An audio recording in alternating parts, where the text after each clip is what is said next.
حالا بین رام وان روجان بر پسین نکسی و پیاده و تفدمی دخوانین خوش دادن بیشن امنیزی که هفدو بینه هم تا دید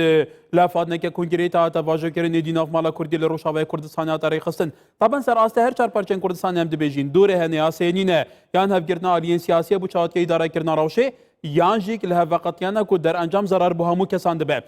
احمد علي سياسه المدار لدوسلدورف ميفاني من المانيا كايك احمد دماتا باش به صالح مسلم تزاني كسي كي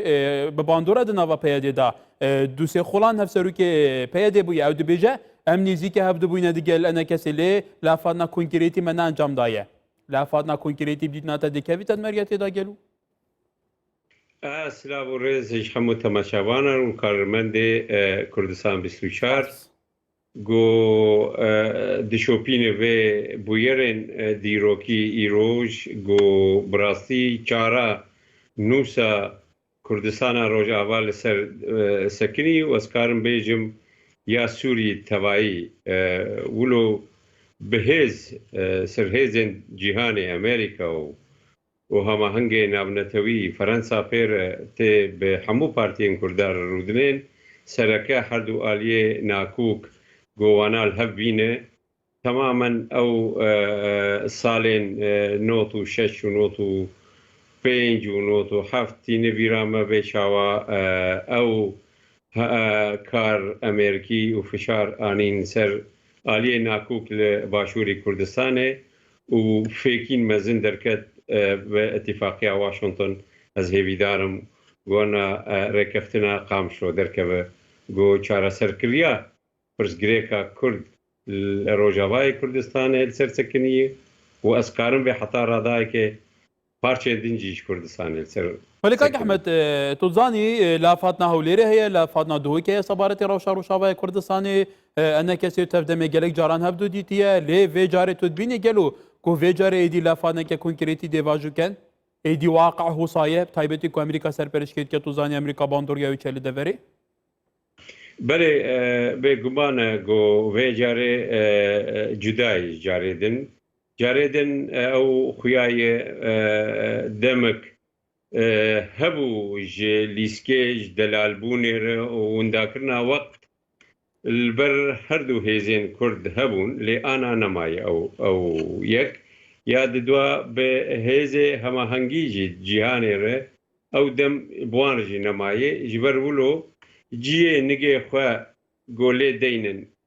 هرم روجاوای کردستان دویل ور آرامی هبه وکوی هبه و دجمن کرده آلی کردی جیدن نود ندزه وانا برنده هب ام دبینن بری هفتیه که چاوش اولو یعنی گوتن دان و امنایلن گو کرد بگین هب عکسی وی راست وی معناتو کرد بگین هم وقتی گو یکی پولیسی ترک ifade خود چما تا او کره سوری پنابر کشت دبیج والله جموی گو کرد بو ویجا وقتی گو تلگور وینا هر دبی کرد به همه هوا کمپرومیسا چه که یک بونا خواه درست بکه هر دم برجواندیان گشیده بله کاک احمد توزانی لسوریه هنا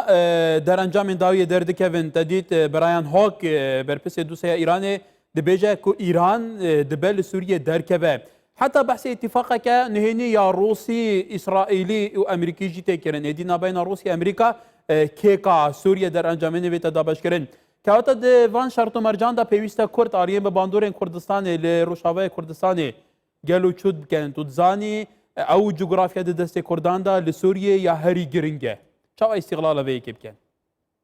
البته بیراتا هاوینی از دیسا میوانه تبوم جوارنا البلغاريا ما بحثا و ركفتنا اولكاري نبني اسرائيل وسوريا او روسيا وامريكا كرمغو اف رولكوي ديروكي مزن هي د روجلاتا نافينده و ابخا سايكس بيكو ددوي لبينق فرقاوي و سايكس بيكا ياك خبونا كرد و چاره سرکرنا پرزگریکا گلی کردستان و سرکه به دوی همه هنگی ده دوی ڕێکەفتنێ دێ ji ber wilo Kurd divê amade bin bi hêz bin û hêzbûn bi yekbûnê tê gelek îro deng derdikevin ê got ji nav Kurda ji her du aliya nizanim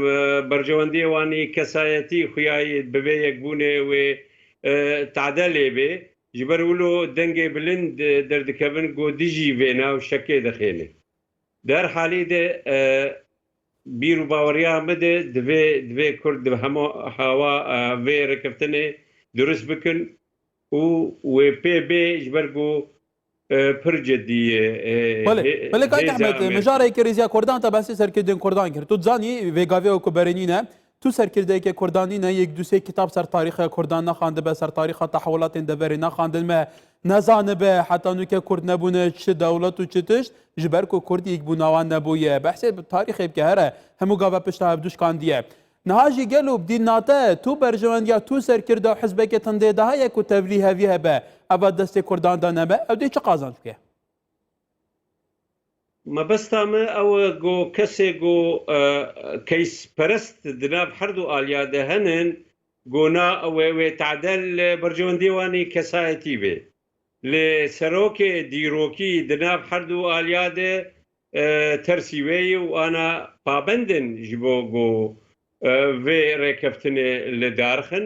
û ya got wê pîroz be ji gelê Kurd re ev di bercewendiya hemû tevaya Kurda ye di bercewendiya giştî ya Kurdayê de ye em bi hev re ê bi wan re ê got hundirê danûsendina êjder vî wan tevayê milletê Kurd li Rojavayê Kurdistanê gelekî kêfxweşin bi van tefahuma û ez bi xwe ana kêfxweş bûm wextê min gotinê birêz Salih Muslim dît got bi erênî bûn nîqaş. بله طبعا